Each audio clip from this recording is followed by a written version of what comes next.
కోరుట్లలో శనివారం రాత్రి హత్యకు గురైన 5 ఏళ్ల బాలిక హితీక్ష కేసు కొత్త మలుపు తిరిగింది. చిన్నారిని ఆమె చిన్నమ్మే హత్య చేసినట్లు పోలీసుల దర్యాప్తులో తేలినట్లు సమాచారం. ప్రస్తుతం కతలాపూర్ పోలీస్ స్టేషన్లో నిందితురాలు మమతను విచారిస్తున్నారు. శనివారం సాయంత్రం హితీక్ష అనే 5 ఏళ్ల పాప అదృశ్యం కాగా ఆమె తండ్రి ఫిర్యాదుతో ఈ ఘోర హత్యోదంతం వెలుగులోకి వచ్చింది. ఇంటి పక్కనే బాత్రూంలో విగతజీవిగా పాప మృతదేహం లభించగా గొంతు కోసి హత్య చేసినట్లు పోలీసులు నిర్ధారించుకున్నారు.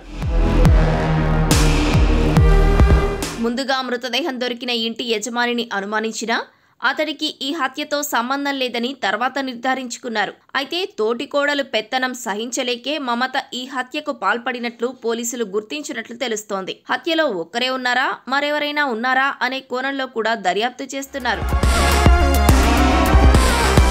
ఆదర్శనగర్కు చెందిన సోదరులు ఆకుల రాము, లక్ష్మణ్లకు నవీన, మమతతో వివాహమైంది.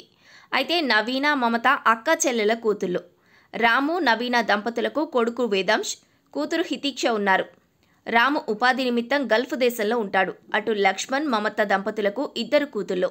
4 నెలల క్రితం మమత ఆన్లైన్లో బెట్టింగ్కు పాల్పడి 18 లక్షల రూపాయలు పోగొట్టుకున్నట్లు సమాచారం. దీనిపై కోరుట్ల పోలీస్ స్టేషన్లో సైబర్ క్రైమ్ కేసు కూడా నమోదైంది. ఈ నేపథ్యంలోనే వారి కుటుంబంలో గత కొద్ది కాలంగా గొడవలు కూడా జరుగుతున్నాయి.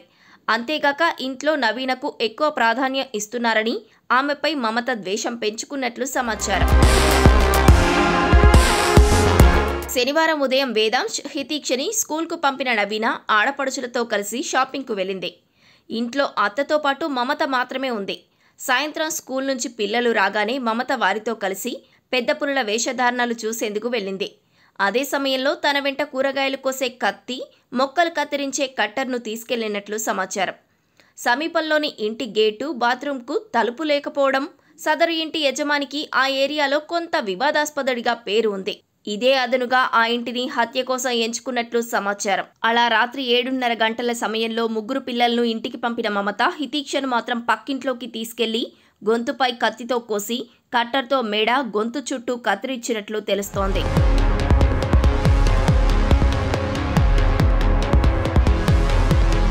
హితీక్ష చనిపోగానే హడావిడిగా ఇంటికి తిరిగి వెళ్లిన మమత రక్తం మరకలు ఉన్న దుస్తులు మార్చుకొని వాటిని వాషింగ్ మిషన్లో వేసి అందరితో పాటు పాప కోసం వెతికినట్లు తెలిసింది.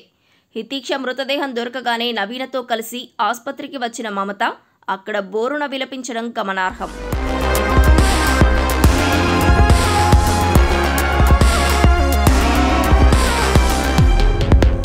ఈ మొత్తం సీన్లో మమత ఇంట్లోకి బయటకు పలుమార్లు వెళ్లి రావడం సీసీ కెమెరాలో రికార్డైంది.